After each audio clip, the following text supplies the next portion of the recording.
It's a hard video to start, but anyway. 2 Flashback 135 cameras. Which one's working? That one. That's the one that replaced this one. So let's talk about this one first. I got this camera in December. It lasted about 10 days or about 5 rolls. You may or may not see on the bottom there, there's a little hole there. That's the reset button, just where my finger is. Basically, the battery kept dying after about 3 photos, after 5 rolls. We tried the 5-second reset, we tried the 3-second reset. It then took me nearly 10 days to contact the company. There's no phone number, there's no real address to write to them, and they don't answer their emails. Talk about being 52 and trying to deal with people half your age. Eventually I got through to them. Only way you can get through to people that are 20 to 25 years of age, jump on the social media and start actually saying, can you please check your email? I am trying to contact you about a faulty product. In the end they got back to me and they sent this in pretty quickly. If you want a quick anything, the short answer to this video is, this is really a toy. There you go. So if you want to jump off now, jump off now. If you want to listen to me ramble, here we go.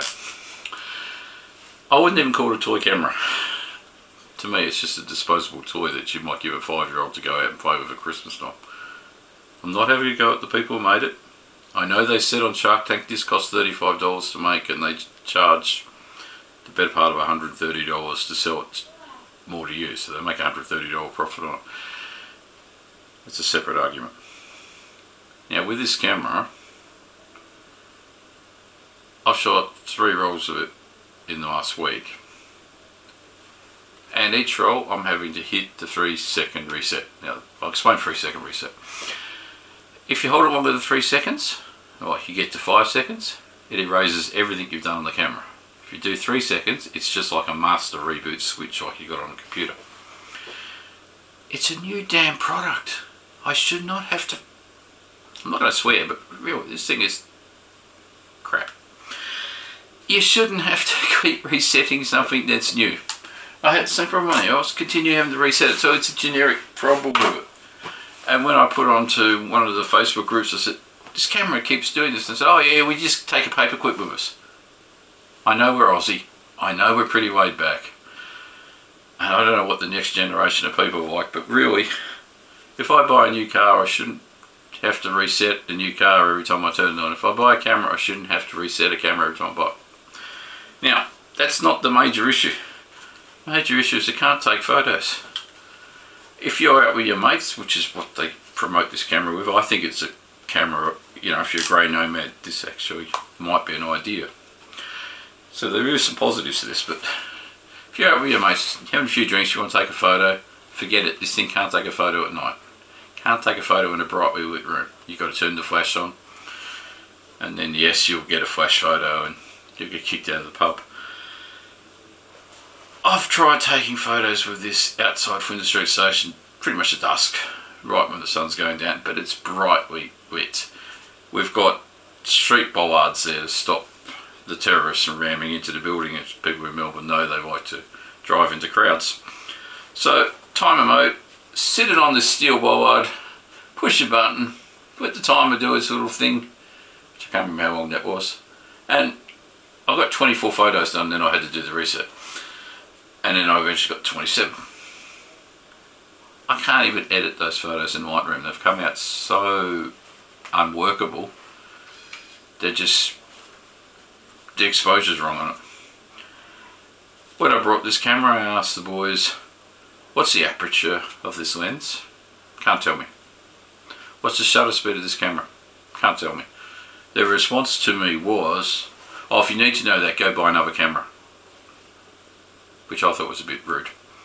If you're buying a camera, even if you brought, where is it? You know, this is the Ilford disposable. It gives you the shutter speed, it gives you the aperture of that lens.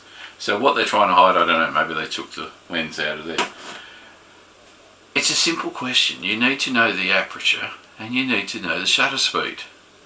Otherwise, you're doomed. I'm assuming this thing is shooting around f8 because as soon as it gets a bit dark, like 2 hours before sunset, it starts to get a bit dicky. My giant grief for this camera, if I get, excuse the back of my head for a second, I get a multitude of film cameras. That's Pentax 7.8. Definitely buy that if you want to get retro photos. And it works very similar. It's got zone focus, but it's a very easy camera. Now, I'd shoot a roll film of that, and I take that roll film into Erahas, and I get it back in about 3 hours. I take a roll film in this, and I am waiting 24 hours for the first one. Now, I've gone out with my friends. We shot 3 rolls. First roll takes 24 hours. Second roll is 12 hours after that. Third roll is 12 hours. So it's 48 hours to get your photo back from Friday night's drink. So by that time you're back at work on Monday and everybody else knows about what they got because they've got it on their damn mobile. It shouldn't take 24 hours. Now, if you go to DigiDirect, you go to Ted's Cameras in Australia, yeah, you at that too. You'll get your film back. But what's the reason for this thing taking 48 hours to get your roll film? That then gets me onto another question. A couple of weeks ago, a person asked a comment on one of my videos, and I haven't got the video up here, but basically it was, what happens when the boys get bored and the company goes out of business? You know, wow, look at this, they've got $500,000 in the bank and they've done nothing with it. So yeah, if they get bored and they go out of business, the person wants to know, how do you get your photos back? You won't, I reckon. There's no guarantee. If they stop servicing this camera and they decide to do a Alan Bond and Christopher Skase to take off to Mallorca or something, your photos will just disappear. You can take them, but you'll never get them back. Now, they say on the app, these photos are yours, they're just between you and the app. But you check their Facebook and there's a post on there telling you how many photos they've put through their system in the last 12 months. So they are seeing your photos. There's a privacy issue there too, but I know labs see your photos, but these are digital, these aren't filmed. There's no requirement for them to view these photos, not legally anyway. Labs have got to see them to scan them. So if you've got $165, buy the camera. If you can find the Shark Tank episode on TV, watch it, because they explain how this costs $35 to make and they make about $120 profit on it. Okay, they've got to post it to you, so they're still making more than $100 per camera, which is why they have no problem, I don't think, just when they break, oh don't worry, we'll send you out another one. These aren't meant to be disposable. They're telling us these are an environmental solution to the disposable cameras. I'll jump over here for a sec. Alright. That's the pouch that comes with it. Or pay $10 for it. That does not click. It doesn't have... Where's the camera gone there? There's no magnet. Now I'm not really in touch with the... I stopped following the greenies when the ozone layer was a problem.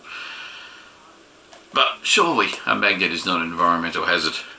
A little magnet on that would... Oh, I've got one on my fridge. I'm going to put on a rare earth magnet. But it holds onto your belt. It does actually feel like you're carrying a tradies tape measure on your belt, so people don't question what you've got down there either. And it is an easy way to carry a camera. So that is a positive for that camera. I personally think if you've got $165, this one I've got here, it's 2012 EM5. Cost me $200 February last year to buy it off eBay. You can still get them for around that price on eBay, a little bit cheaper now I think. And it's got a lens on, it's got a fish eye on it.